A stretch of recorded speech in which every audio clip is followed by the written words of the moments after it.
This meeting is now being recorded. Okay, well, I think it's 10 o'clock, so I think we should start. Welcome, everybody, to today's Journal Club. I'm Chris Skinner, Professor of Statistics at the LSE. Some of you may know me from my former life at the University of Southampton. I'm chairing the session today. Our webinar today has a social statistics theme. It's been organised by the Royal Statistical Society and sponsored by Quintiles. We've got two papers. The first will be presented by Jouni Kuha and the second by Nikolaj Tollenaar.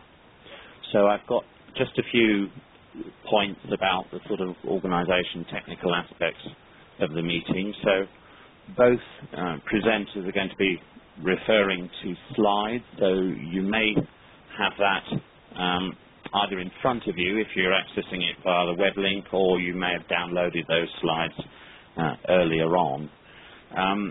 As you just should have heard, the webinar is being recorded so that the podcast of this can be posted to the RSS Journal Club webpage and YouTube after the event. And there will be the opportunity to ask questions, and that can be done in two ways.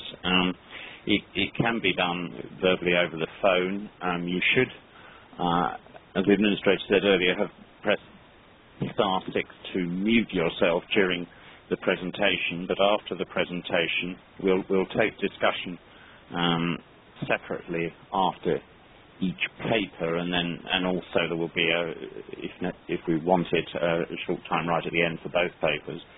To speak, you'll need to press this star 6 to unmute yourself.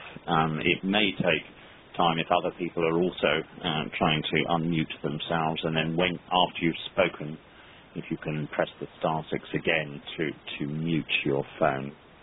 And on the other hand, it is possible to submit questions through the Q&A interface on the web screen during the presentations, and at the end of the presentation I shall seek to read out any questions that have been provided in that way. You will also be able to use the poll tab on the web interface to provide feedback. And I have to make clear that anybody who does provide feedback, and I guess you will have your name and address recorded with the answer, but no details will be shared with any third party. So that's all my introductory organisational comments. This is the first time I've chaired one of these, so but I think we're in good hands here with the RSS. So I'm going to move now to introducing the first paper. As I say, there will be an opportunity after the presentation to ask questions before we move on to the second paper. So the paper is a joint paper between Jouni Kuha and John Jackson at the LSE. It's going to be presented by Jouni Kuha, who is an associate professor at the LSE, in fact jointly between a joint position between the Department of Statistics and the Department of Methodology. So I think that's all I'll say. I'll leave Jouni to say more about his papers. So Jouni, over to you. Thank you, Chris, and hello, good morning, good day, or good evening, everyone. I'm very pleased to be able to talk at this webinar today about this paper, which is joint work with my colleague John Jackson, and which came out in the Journal of the Royal Statistical Society Series C, in fact 2014. There is a typo on my first page already. The title of the paper is The Item Count Method for Sensitive Survey Questions Modeling Criminal Behavior. And I will start with the subtitle of it. We're now on page 1 of 15, and I will now move to page 2 to talk about that substantive motivation really for this work. So what we're dealing with here in the application is survey data where we're interested in individuals' criminal behavior, specifically today's example, whether or not they have in the last year bought any stolen goods. And we're interested in modeling predictors of such behavior. And in particular, one type of possible predictors that interest criminologists is the following distinction. On the one hand, personal morality. Do people break the law or not break the law depending on how wrong they feel it is? That's one thing. The other one is perceived benefits of crime. What do they think they would gain from breaking the law? And we will proxy that one today with a variable on financial need. And in our models, we will also have age as a control variable later on. And we have data for this from a 3-country survey with a total of about 2,500 respondents. Right, now moving on to page 3. This whole thing is furthermore an example of a broader question of sensitive topics in surveys. Criminal behavior like ours is one example. Sexual behavior often is another one. In many countries, political behavior might be a very sensitive thing to ask about. And what's common to those types of things and others is that in a regular survey situation, say a face-to-face interview, it's very easily imaginable that we won't get very good answers. There will be measurement error because the respondents may not give truthful answers to questions on such topics. So to avoid that or get better answers one way or another, various things have been thought about. And one such approach is the broad category of randomized response techniques of various kinds. The purpose of them in general is to somehow create a situation where we do get the data in such a way we can use it, but nobody can actually tell from the responses of an individual what the precise answer of an individual actually was. And furthermore, this should be done in a way that the respondent also understands that this is the case. Now, the best known category of that are the classical randomized response techniques, which all have the common feature that they, one way or another, involve the respondent themselves during the survey interview randomizing something, tossing a coin or using some other randomizing device. This works in principle, but does have the potential disadvantage of being a little bit strange. So it may be strange to the respondent and lead to errors from that. To avoid that, other randomized methods have also been developed, including the one, the best known of them, which is today's topic, the item count or list experiment technique, which also involves randomization, but not by the respondent. So to explain what that means, we move to page 4 and introduce the idea through the question that is used in our example. So this is from the survey we analyze. All item count technique questions have this same structure.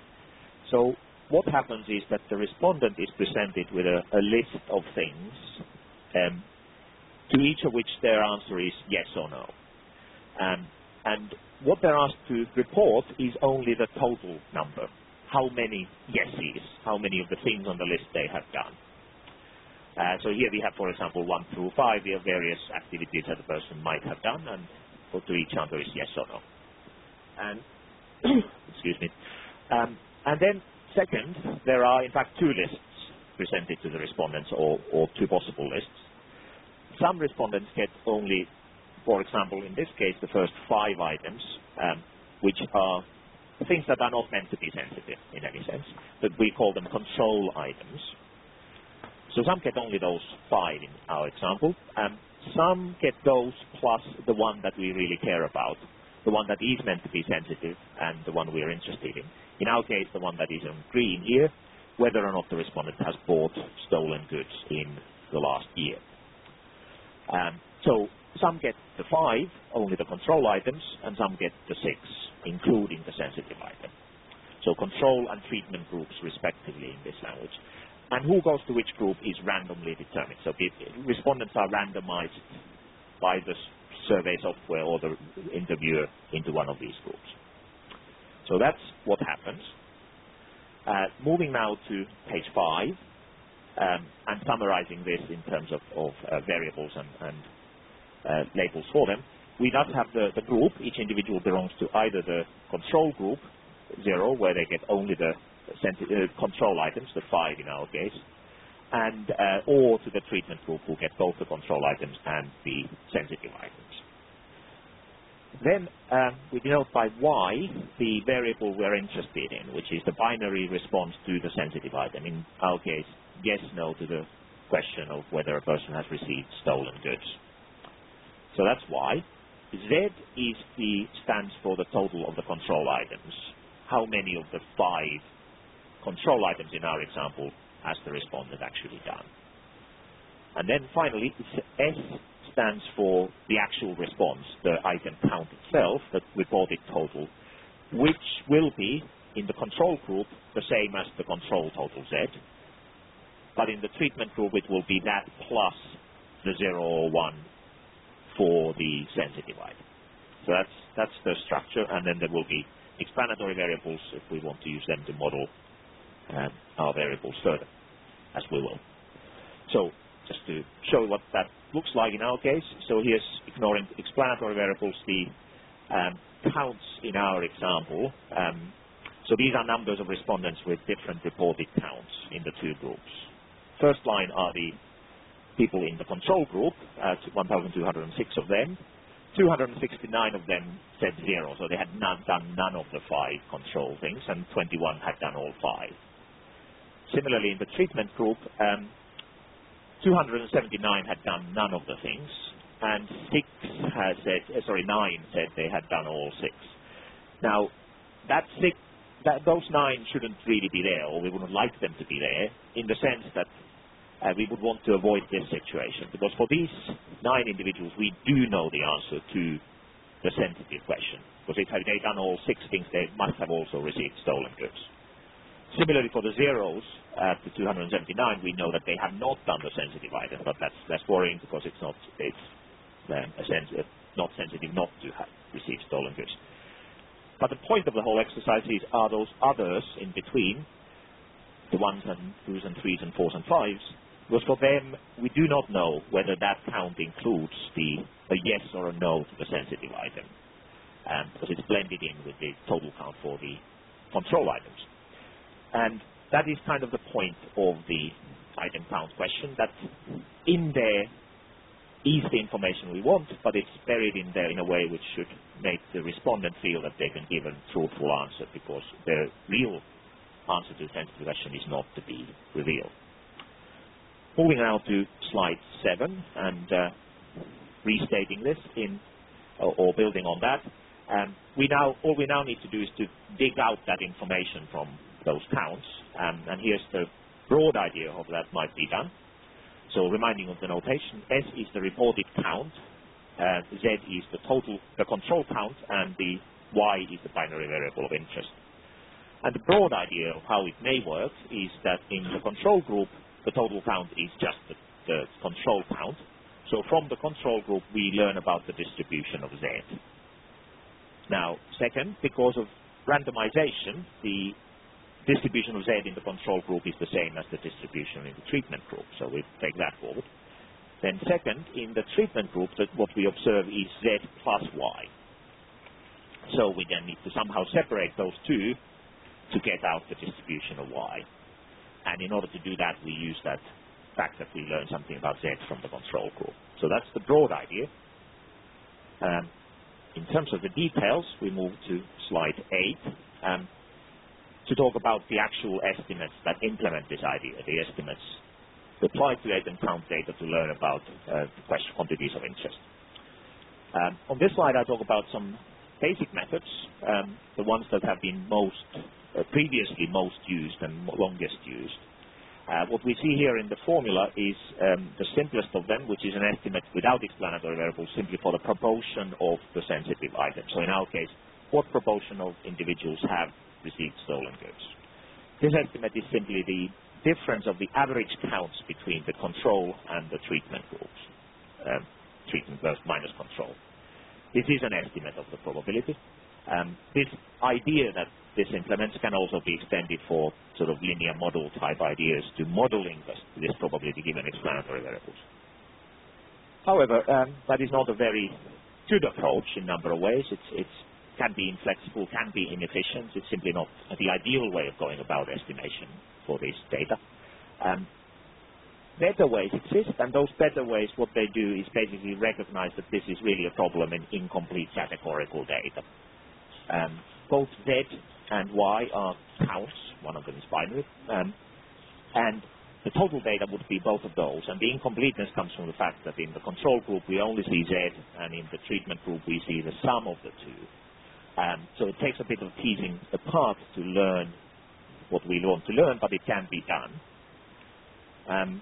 And when we do that, here the slide is a little bit garbled. The large S's, the uppercase S's, are meant to be vertical bars or conditional distributions, in other words. So the first line model here says probably y equals y given xy, the model for y. So what we have on this slide, which is slide 9 now, is two models that we write down in order to model this situation as a categorical data problem. The model of interest is the first one, model for the binary item of interest y given any explanatory variables. For example, this would be specified as a binary logistic model.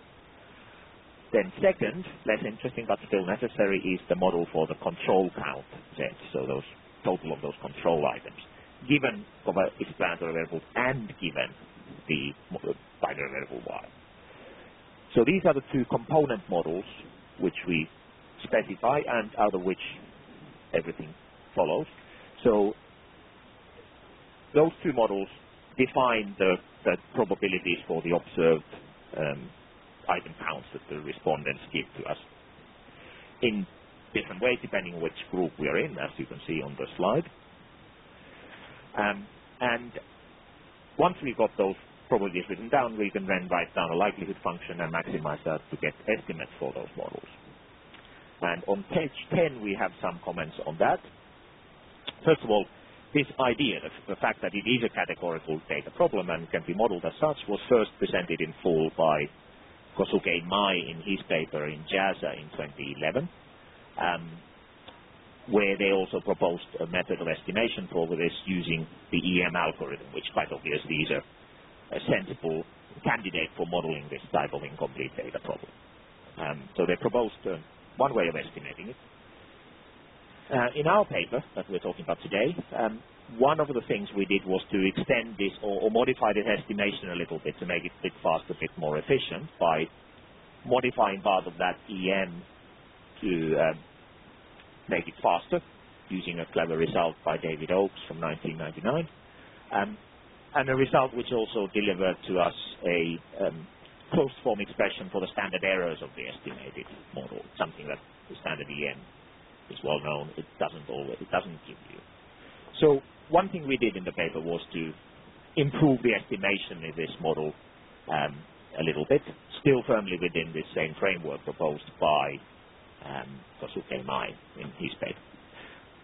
But then what we mostly cared about is the thing that I talk about on page 11, which is models for those control items, the Z. Remember, those are the items that are not what we care about, but what are there to hide the true answer, in our case, the 5 control questions. These are the peculiarity of the whole item count technique, in that it's unusual in being a survey question which involves these unnecessary and uninteresting questions that simply have to be there for us to be able to get what we want for the interesting thing.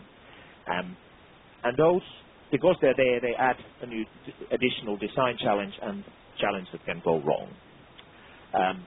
First of all, there are some big assumptions which have to be satisfied and which are difficult to ensure.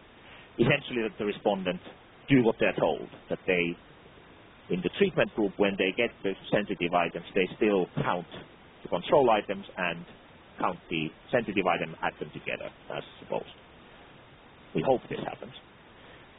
Second, for efficiency of estimates, it would be best if the control total and the sensitive item were independent of each other, substantively independent, to be also statistically independent. Again, hard to ensure that, but if it happens, it's good. And finally, the thing we look at in the paper as well is the models for those control items. For a given set of control items, what is the model that we write down for them? What is it for? Because that can have a big impact on the final results. And that's something we look on page 12, comments on that. Just to remind you, Z, the control total, is a count between 0 and whatever the number of control items is, in our case 5. So 0 to 5 in our case.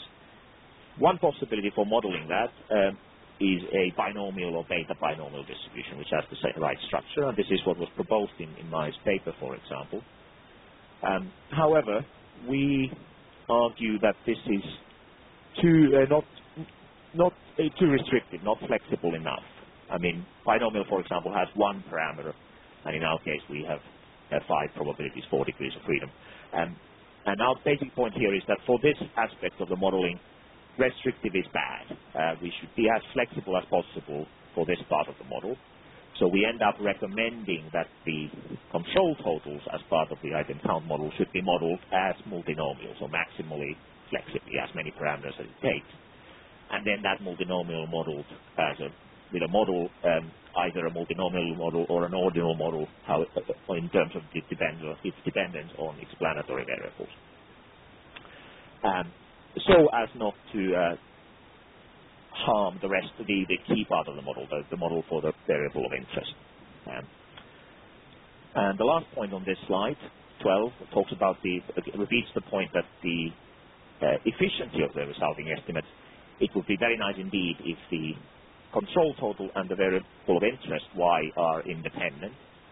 We can't guarantee that in advance, but we can test for it. So the estimates can be done both ways, and we can do a likelihood ratio as to whether this independence holds, and then proceed accordingly. Moving now to slide 13, wrapping this up.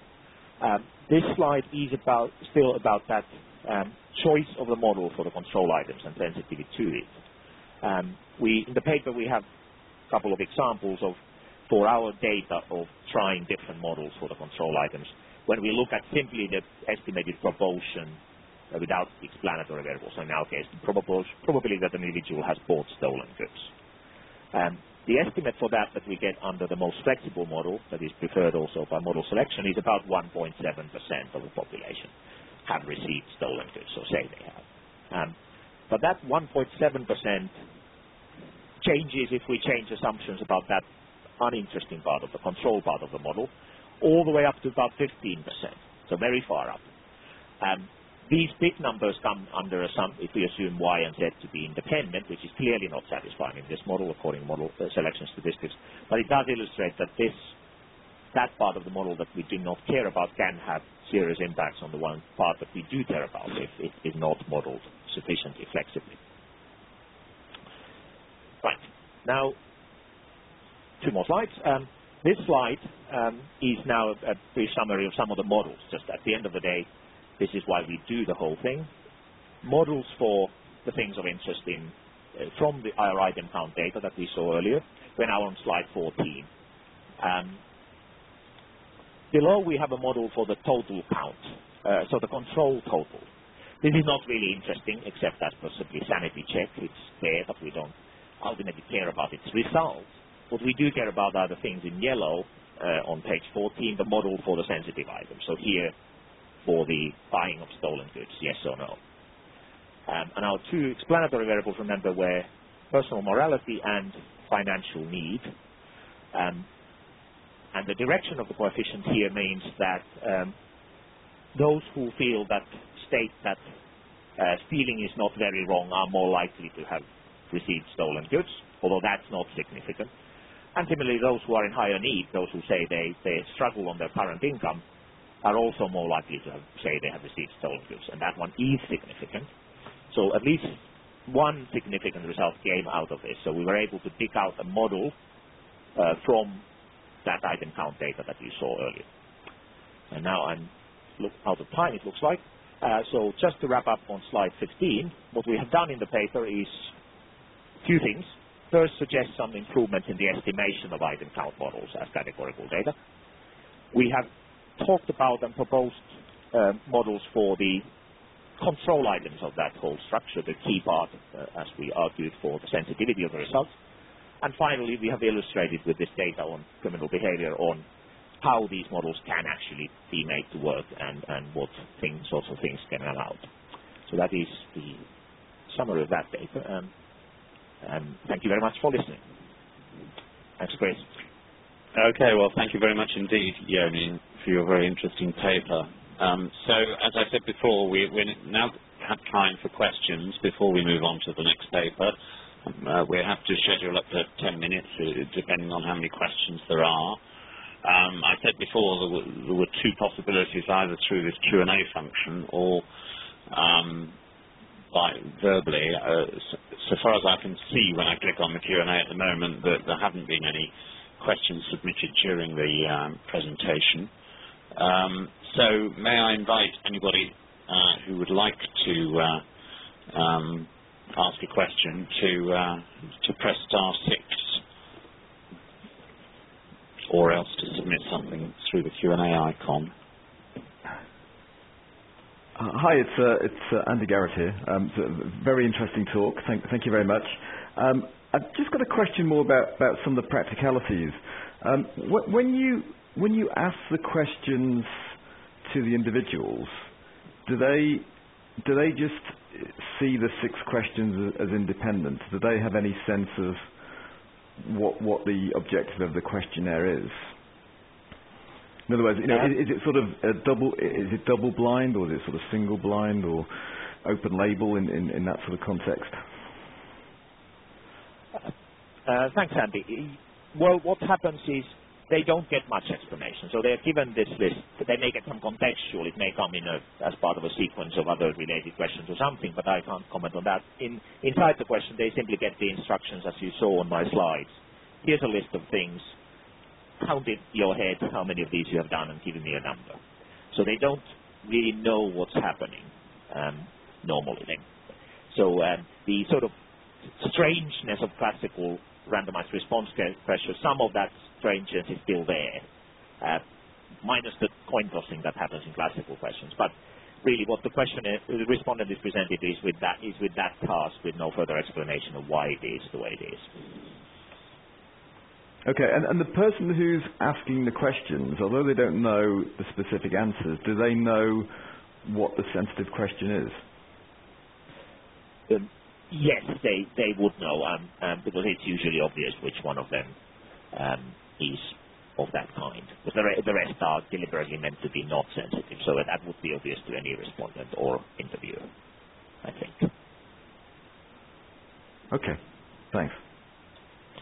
Okay, thank you. Any other questions? If you could say your name and your affiliation if you do ask a question.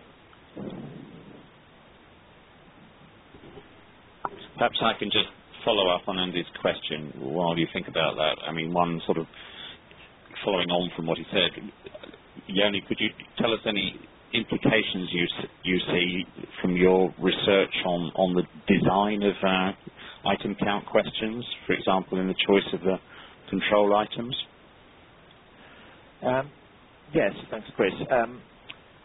Perhaps the most prominent. I mean, the design of item count question is a big topic for anybody who works on the item count questions in general. But from our work in particular, what was perhaps most striking to me was seeing how very much of a difference it makes for the precision of the estimates if we are able to assume the control items and the sensitive one to be conditional independent given explanatory variables. Makes a vast difference in standard errors in the end, which clearly suggests that it would be nice to aim for that in the design. Easier said than done, of course, but it might be, for example, things like somehow thematically making the control items to be distinct from the sensitive one. For example, in our example, they definitely were not independent, and after the date, we suspected it was because one of the control items had to do with crime. It was about being victim of crime, so it wasn't meant to be sensitive, but it was in a similar sort of thing. And people who tend to be victims of crime are, on the whole, more likely also to be engaging in illegal behavior. So there were a thematic link that may have been the culprit there. So that would suggest looking for items that are control items that are thematically very different from the sensitive one. However, to illustrate the difficulty of design of item count questions, if you make them too different, then that may hurt you in a different way by making them particularly strange. There's always, harder to quantify, but there's always this suspicion that if the set of questions looks very heterogeneous, just weird to the respondent, that may hurt the quality of data in its own way. So there's a trade-off possibly there between the independence requirement and the sort of apparent coherence of the question requirement. But certainly that's my biggest take-home message for design from these analyses. Okay, very interesting. Thank you. Okay, any other questions?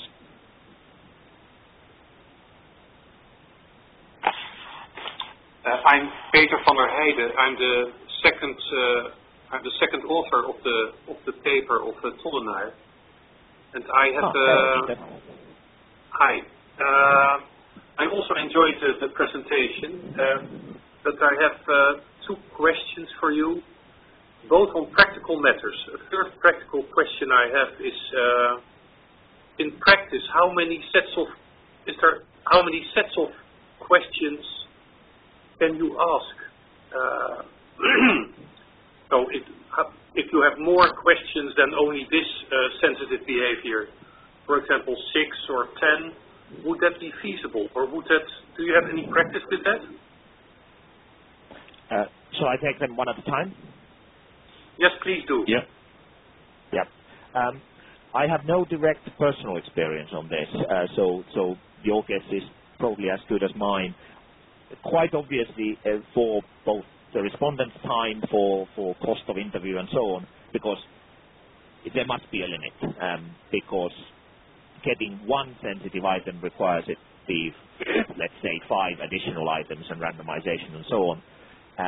So I would be surprised if anybody did very many of them, but I don't have any direct experience. It raises the additional question of whether there would be any clever extensions of it which somehow allowed you to ask several of them in one battery or something, but I don't know if anybody's pursued that idea.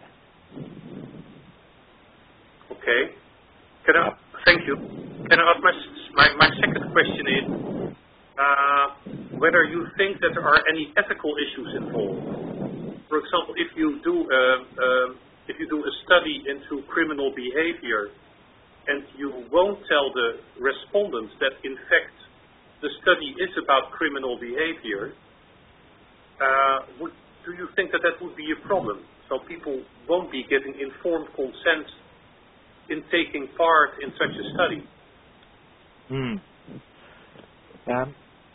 Again, I can't claim to be an expert, but it strikes me that at least to some extent this is the same issue as in any survey research in the following sense, which is that when the question is asked, then the respondent at least knows what it's about. You know, when you ask the question, how many hours of TV do you watch in a day, then it's ostensibly obvious that this question is about that. So here we do have the same, in that when in the treatment group, when they're asked, have you received stolen goods, there's no hiding that is what they're being asked, that's the topic. But whether it's less that, or whether there's more involved in when it's hidden over, when it's padded in an item count question than if it was asked as a direct question, is not entirely obvious to me. But it doesn't seem that it should automatically be more ethically questionable than, say, asking absolutely directly, have you received stolen goods? I don't know if you have, what your thoughts on that might be. Well, I have done a lot of research with randomized response. Yes. And there we just tell people that we are doing research into this specific sensitive behavior. I'm asking this question because I just became chair of an ethical review board in faculty, so I'm just curious about these points, lately. But thank you for the answer. Yes. Yes, okay. I think that it's sorry, yes, I'll stop there. Okay, I think we've got time for perhaps one final question here, although there will be the opportunity right at the end. Would anyone else like to just come in with one question?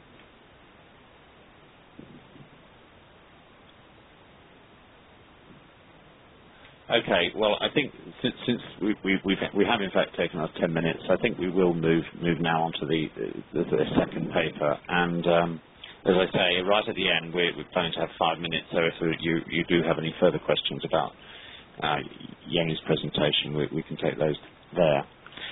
Okay, so we now move on to the second paper, which is a paper appearing in Series A by Nikolaj Tollenaar and Peter van der Heijden, who just spoke. And the presentation is going to be by Nikolaj Tollenaar, who is a researcher at the Research and Documentation Centre at the Ministry of Security and Justice in The Hague in the Netherlands. So over to you, Nikolaj. Okay, thank you for having me here. The outline of our talk. First I will talk about the motivation and the background of our research. Then we will talk about the methods, how the performance, which models we used, the data used, and the model selection procedure. Then I'll move to the results, and I will finish with some conclusions. Slide 3. Years ago, we developed a static risk of recidivism scale called the StatRec 99. It was used as a pre-screen for a more elaborate risk assessment instrument. It was intended to be used for adult offenders, and it should be easy to score. So it involves only 6 variables scored by probation officers nationwide, and the weights for the scale were estimated using logistic regression on a 4-year reconviction.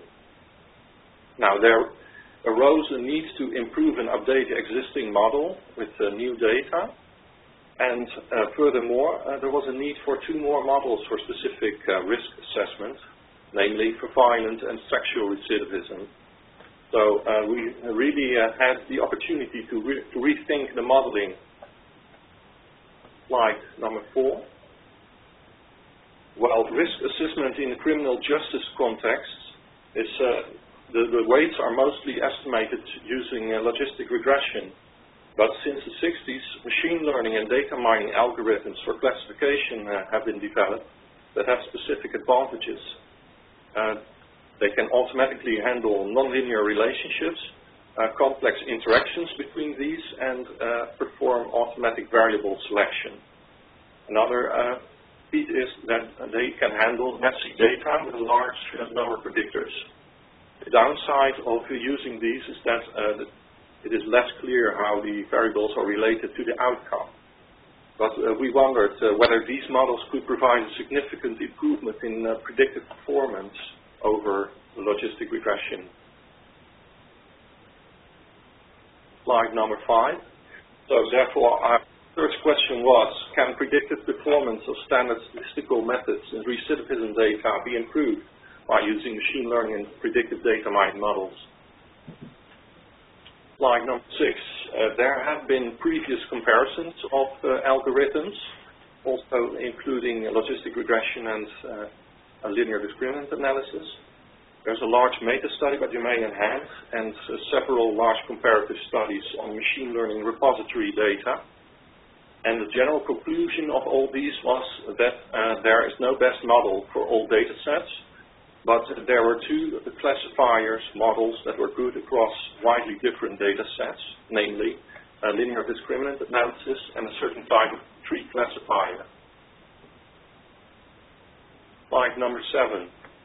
There are 3 dimensions for measuring predictive performance, and these are calibration, discrimination, and clinical usefulness. I will talk about these and give an example of a criterion that measures it. First one, calibration means that the predicted probabilities correspond well to the observed outcomes. One of the criteria to measure this is the root mean squared error.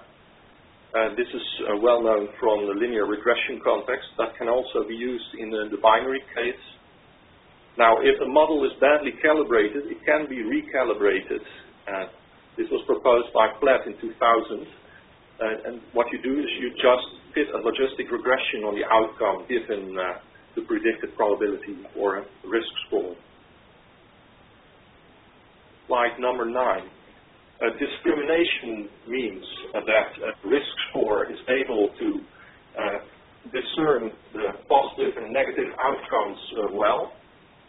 One way to depict it visually is in a receiver operating characteristic curve. It depicts on the vertical axis the true positive rate, and on the horizontal axis the false negative rate.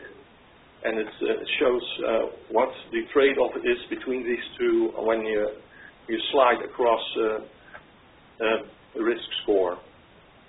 And this measure can be summarized in a single measure, the area under the curve, and this can be interpreted as the percentage of correct rankings of all negative and positive pairs. And when this measure takes on a value of 0.5, this corresponds to a chance prediction. And for the RC curve holds, when the curve lies higher, it gives a better prediction. Slide number 10. The clinical usefulness means that the risk score can be used for decision making or classification, typically measured as percentage classified correctly. This measure requires a cutoff value, and this is usually set to a 0.5 probability, but you also see in criminological context that this is set to the base rate or the base prevalence in sample. It is simply measured as the number of true positives and true negatives divided by the total. Slide number 11. Caruana and Niculescu observed that across different models and data sets, the indicators were not always simultaneously optimal.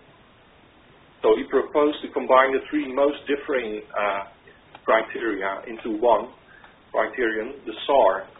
And this is nothing more than the mean of the AUC, the accuracy, and 1 minus the root mean squared error. And it was shown to have a high correlation across all other criteria to measure these dimensions. Slide number 12. The methods and models used on the classical statistics side were a logistic regression and linear discriminant analysis. Slide 13.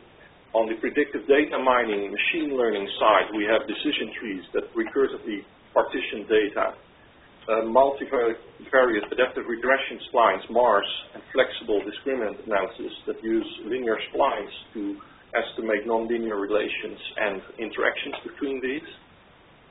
We have two ensemble methods, adaptive boosting and logic boost, that both use iteratively reweighted ensemble of trees, where logic boost only uses single split regression trees.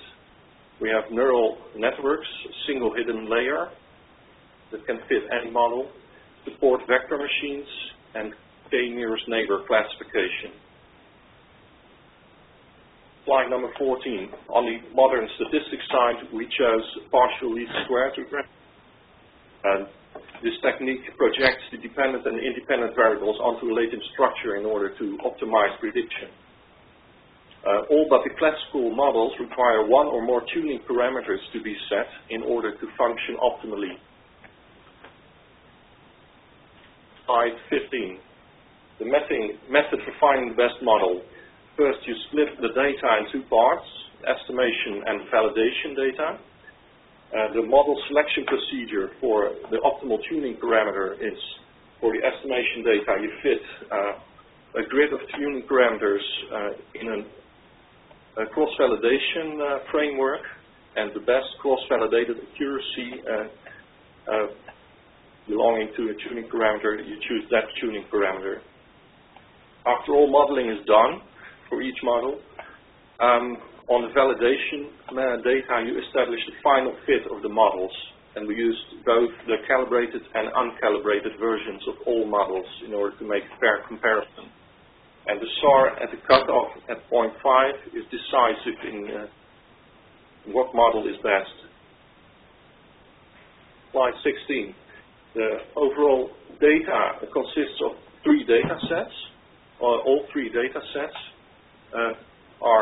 come from a single data source, the Dutch Offenders Index.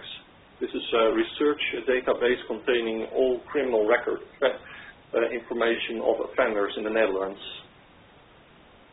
So we have 3 data sets for general, violent, and sexual recidivism, with sexual recidivism having the lowest base rate. And in the model selection phase, we opted for to make maximally 20,000 sample size in order to conserve memory and CPU time. Slide number 17. This is a slide showing the variables used. In white you see the variables used for the most simple scale for general recidivism, and in brown the extra variables used for sexual and violent recidivism scales. Here you can see gender, age, and age squared. The most serious offense type in the case, the country of birth, age at first conviction, the reconviction density, which is the strongest predictor of recidivism. It defines number of convictions defined by career length plus 1, and the natural log of the number and the square rooted. And we have the natural log of the number of convictions. For the violent and sexual recidivism models, we looked at the offense type presence instead of most serious offense type, and we counted the number of offense types in previous convictions and the number of previous disposals.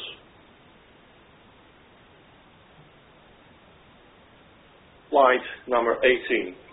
These are the results for SAR for the general recidivism models. Here you can see that on the horizontal axis the cutoff value is varied, and on the vertical axis you see the SAR values for all different models. The SAR is made up of 3 components, of which 2 are only a constant, namely the AUC and the 1 minus root mean squared error.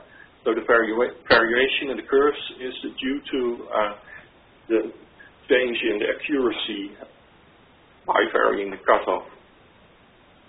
This picture clearly shows that 3 models are severely underperforming. The yellow dotted line, the K nearest neighbor, the cyan solid line of logic boost, and the dotted line of the recursive partitioning. And also somewhat lesser underperforming is the gray line of the support vector machine linear. And all other models are actually on more or less the same line. So there's no discrimination between these. Slide 19. If we look at the RSC curves of the same models, we see the same pattern.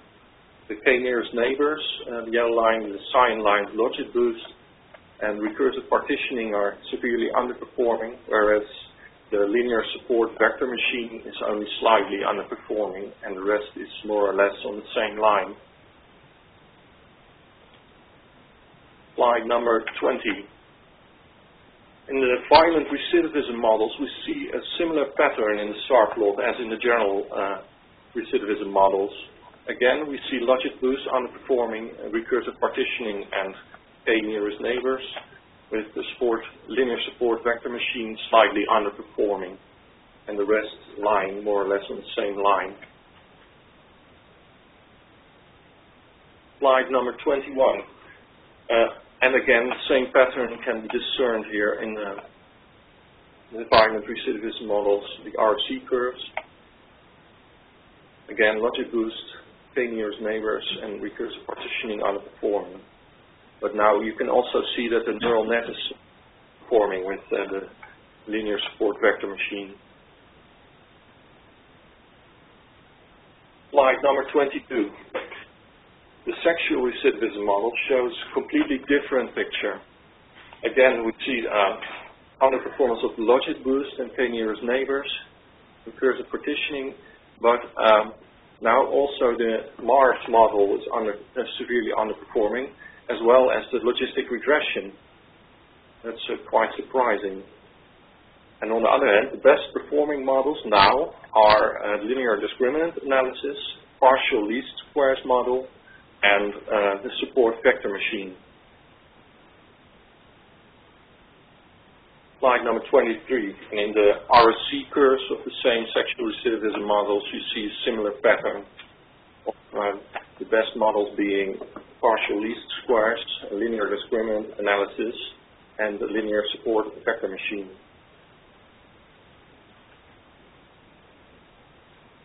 Slide number 24.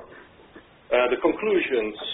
The best performing models proved to be a logistic regression for the general recidivism model.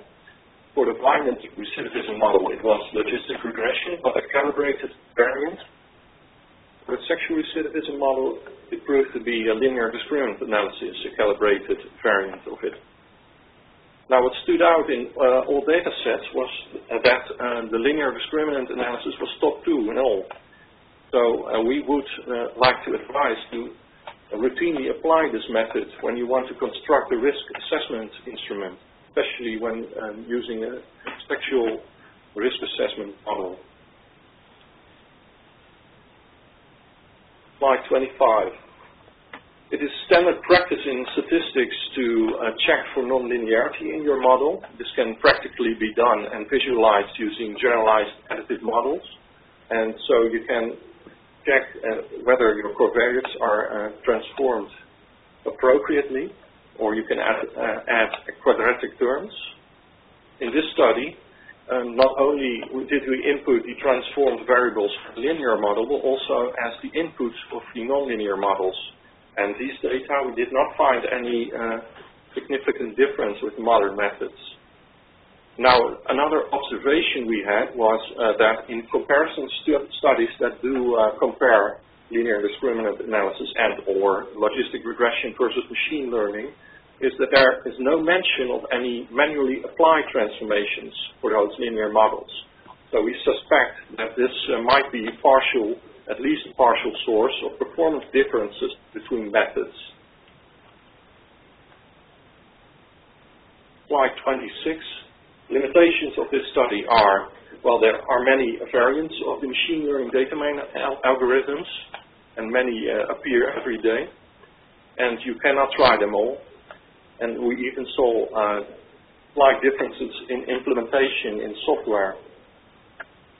In the nonlinear models, you are bound to a grid search, and especially when using continuous tuning parameters, trying all will be computationally infeasible. For the linear model, something similar holds.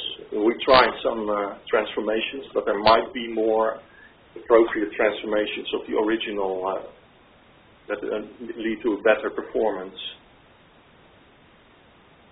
Slide 27.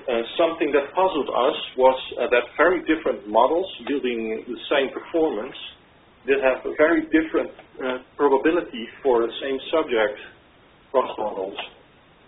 So this led us to believe that maybe we should have asked which combination of models predicts best.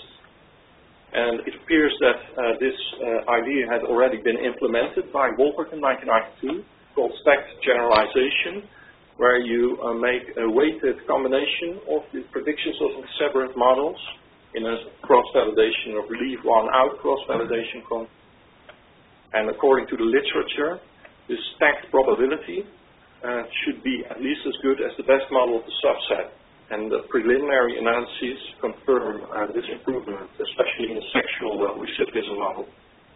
The disadvantage of this approach is that it's even less transparent and very slow to fit. That was my presentation. Thank you.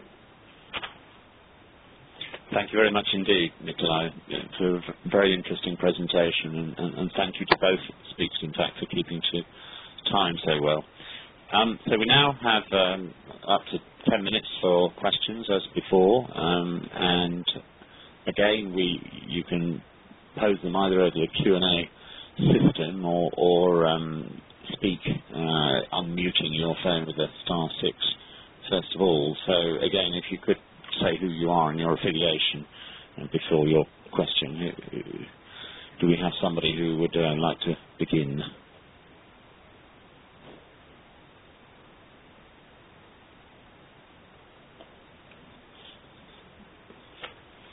Well, perhaps I can just start off. So you had 3 data sets from one data source, and so it's clearly sort of your conclusions are very empirically driven by these data sources. I wonder whether you think there's anything particular about your data that might not make it generalized to other kinds of data. Well, in our data, we did not find any interaction effect. So I suspect that when you have some intricate interaction effects with data, then these conclusions will not generalize. But that is what I think. But I have tried on a different set, not my own, found similar results. But okay. I totally that there are no interactions, and that's why you find these results. Yeah.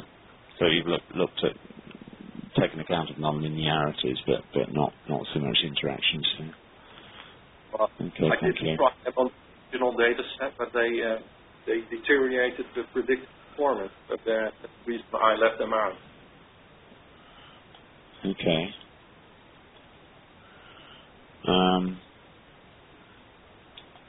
I have a message here about questions being in the Q&A box, but I can't see any. Would anyone else like to ask a question?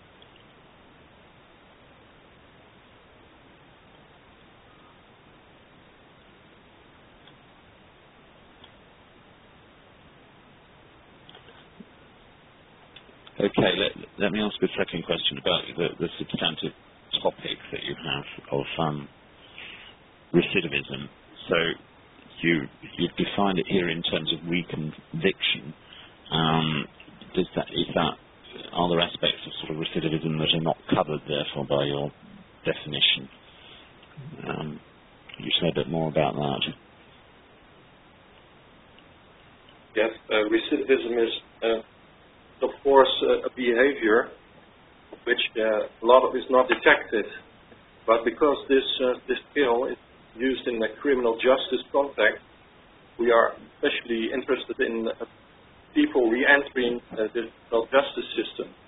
So we think for this use that this is not a problem. Okay.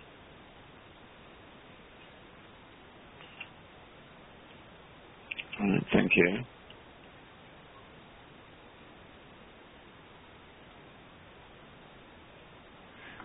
Hi, it's Andy Garrett again. I'm just picking up on that question, Chris. I mean, I suppose that tying in those 2 papers, I suppose the first paper could be a way, I guess, of finding out that information. So whether people have reoffended but haven't been convicted. And I was just interested in maybe asking both authors, is there anything, or both sets of authors, is there anything that you've seen in the 2 papers where you could actually combine the 2 papers to do something different?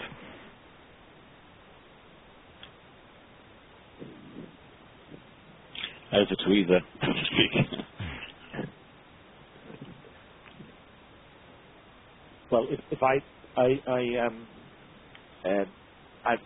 I'll take a quick one, just essentially echoing Andy's own comment in that when it's a matter of getting accurate data in the first place on in this case, say, recidivism or any other sensitive topic, then that's sort of what the tool I was talking about is. That is its job in this, is to deliver that for the modeling, the prediction modeling. Now, obviously, my models had just one type of prediction model, and combining it with other types would be a further challenge. But so the connection is not immediate. Let's put it this way, but certainly worth looking into. bit hard to answer, but the data I used is the registered data and not survey on a general population. I don't see how to combine those two. Yeah, I mean, I was just thinking more in terms of would you expect to see very different results if you had used paper 1 to collect the data on essentially reoffending, as opposed to your data which was official reoffending as recognised by the government or by the judicial system, whereas the first method was more about reoffending, which could include undetected reoffending. So would the results be dramatically different, do you think, in the second paper if you also had some data collected using the first paper's method? Well, at least the base rates in the sample would go up. That would be a good thing for predictability. But you would need massive amounts of data to collect as much of the data I'm using right now. So it's more practically very difficult. Because you're something from general population, and then you pick out only the people that actually have done something. That's only a fraction of the total. Yeah, any sense that because you're doing a sort of, I guess, more modelling, looking at particular types of variables, looking at linearity, etc. Do you think that, as Chris said, it's very empirically based. Do you think that those sort of models would hold if you collected the data in a different way, or do you think they are just so data dependent that the model actually would be very different in those two different cases? Well, it might be different, the model, but in this context, you are not especially interested in the form of the model, but more in predictability of recidivism.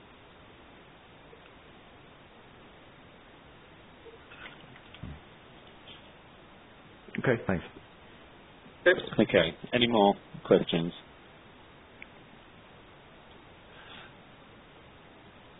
I wonder if you could just, if I'm coming again, say a little bit more about how these predictions are used, and so in particular whether having rather simple methods such as linear combinations of variables where the coefficients are easily interpretable, or more sophisticated methods, whether there's an advantage of perhaps simplicity or interpretability that might come from a more parametric model. We think it does have an advantage because you have more insight in how the model works. So if you are doing same things, you can see it easily. And also practitioners that have to use these skills must have some idea of what is going on, and it has to have some kind of transparency.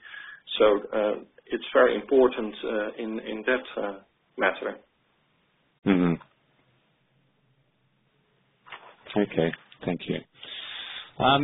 Well, we can, Andrew, ask questions of both speakers. I think we could now, if there are any questions for either speaker, even specific ones for Jouni Kuha's presentation.